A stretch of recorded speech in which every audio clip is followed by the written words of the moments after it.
বীর চট্টলা টিভি। আসসালামু আলাইকুম। বীর চট্টলা টিভি থেকে আমন্ত্রণ জানাচ্ছি। আমি তানিশা সুলতানা আফিফা। অন্তর্বর্তী সরকার জাতীয় রাজস্ব বোর্ড এনবিআর বিলুপ্ত করে অর্থ মন্ত্রণালয়ের অধীনে রাজস্ব নীতি বিভাগ এবং রাজস্ব ব্যবস্থাপনা বিভাগ নামে দুটি পৃথক সংস্থা গঠনের বড় ধরনের কাঠামোগত সংস্কারের ঘোষণা দিয়েছে। এছাড়াও আন্তর্জাতিক মুদ্রা তহবিলের আইএমএফ শর্ত অনুযায়ী কর নীতি ও প্রশাসনের মধ্যে বিভাজন নিশ্চিত করতে অধ্যাদেশের মাধ্যমে এই সিদ্ধান্ত নেওয়া হয়। এ ঘোষণার মাধ্যমে বাংলাদেশ সরকার কর প্রশাসনের ক্ষেত্রে এক ঐতিহাসিক সংস্কার কার্যকর করে।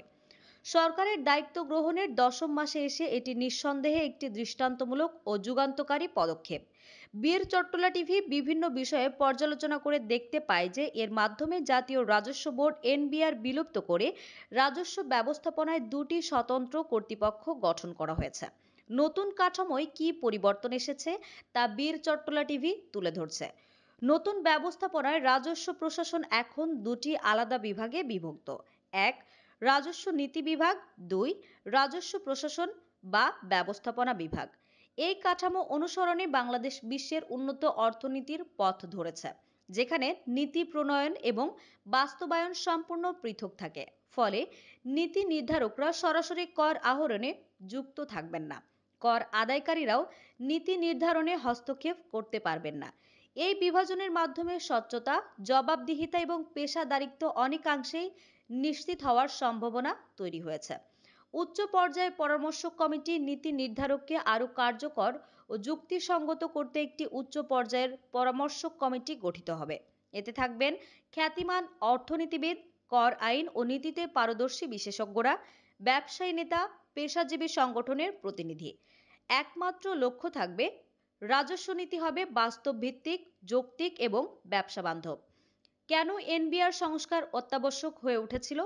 বহু বছর ধরে এনবিআর ভিত্তিক ব্যবস্থায় যেসব কাঠামোগত সংকট তৈরি হয়েছে তা বাংলাদেশের কর ব্যবস্থার প্রতি জনগণের আস্থা কমিয়ে দেয়। যেমন, একই সংস্থা নীতি প্রণয়ন করে, আবার নিজেরাই তা বাস্তবায়ন করে, যা স্বার্থের দ্বন্দ্ব তৈরি করে।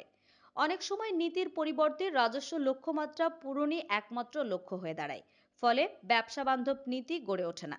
কার্যত এমন একটি পরিবেশ তৈরি হয়েছে যেখানে সৎভাবে ব্যবসা করা কঠিন হয়ে পড়ে। একটি বাস্তব চিত্র। অনেক সময় একজন ব্যবসায়ী যদি আইন মেনে পুরোপুরি কর প্রদান করতে চান, তাহলেও এনবিআর এর দৃষ্টিতে তিনি সন্দেহভাজন হয়ে ওঠেন। অনিয়মের সুযোগ না দেওয়ার কারণে তার উপরে হয়রানির মাত্রা বেড়ে যায়। আর যদি তিনি ঘুষ দিয়ে ম্যানেজ করেন, তবে কর কমিয়ে দেওয়া হয়। এটাই ছিল অপ্রকাশিত নিয়ম। এভাবে সৎ ব্যবসায়ী শাস্তি পান, অসৎ পথে টিকে থাকা সহজ হয়। এই কাঠামো দুর্নীতিকে প্রাতিষ্ঠানিক রূপ দিয়েছিল এবং ব্যবসার পরিবেশকে নষ্ট করেছিল।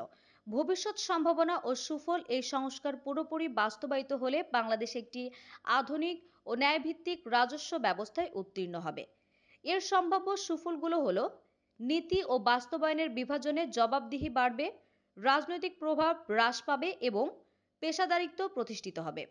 কর হার যুক্তিসঙ্গত হবে, ফলে করজাল বাড়বে, জনগণ কর দিতে উৎসাহী হবেন, স্বেচ্ছায় কর প্রদানের সংস্কৃতি গড়ে উঠবে। সবচেয়ে গুরুত্বপূর্ণ, দুর্নীতি হ্রাস পাবে এবং ব্যবসা বান্ধব পরিবেশ সৃষ্টি হবে। জাতীয় রাজস্ব বোর্ড বিলুপ্তি এবং পৃথক নীতি ও বাস্তবায়ন কাঠামোর প্রবর্তন নিঃসন্দেহে একটি দূরদর্শী এবং সাহসী পদক্ষেপ। এটি শুধু প্রশাসনিক সংস্কার নয়, বরং দেশের কর ব্যবস্থাকে পেশাদার, দক্ষ ও জনবান্ধব করার একটি মোড় ঘোরানোর উদ্যোগ। এই সিদ্ধান্ত যদি দৃঢ়ভাবে বাস্তবায়ন করা যায় এবং পরবর্তী সময়ে রাজনৈতিক সদিচ্ছা এবং প্রশাসনিক দৃঢ়তা বজায় থাকে, তাহলে বাংলাদেশের অর্থনীতিতে এক নতুন অধ্যায়ের সূচনা হবে, যেখানে সততা হবে শক্তি আর জবাবদিহিতা হবে নীতির ভিত্তি। এখন প্রশ্ন, কে বা কারা এর বিরোধিতা করছে? তাদের আসল উদ্দেশ্য বা কি? কেন তারা আন্তর্জাতিক মুদ্রা তহবিলের আইএমএফ শর্ত অনুযায়ী কর নীতি ও প্রশাসনের মধ্যে বিভাজন নিশ্চিত করতে অধ্যাদেশের মাধ্যমে এই সিদ্ধান্ত মেনে নিতে চায় না? কেন তাদের অযৌক্তিক আন্দোলন, কর শর্ত তারা সরকারের সিদ্ধান্তের বিরোধিতা করে, তা খতিয়ে দেখা দরকার।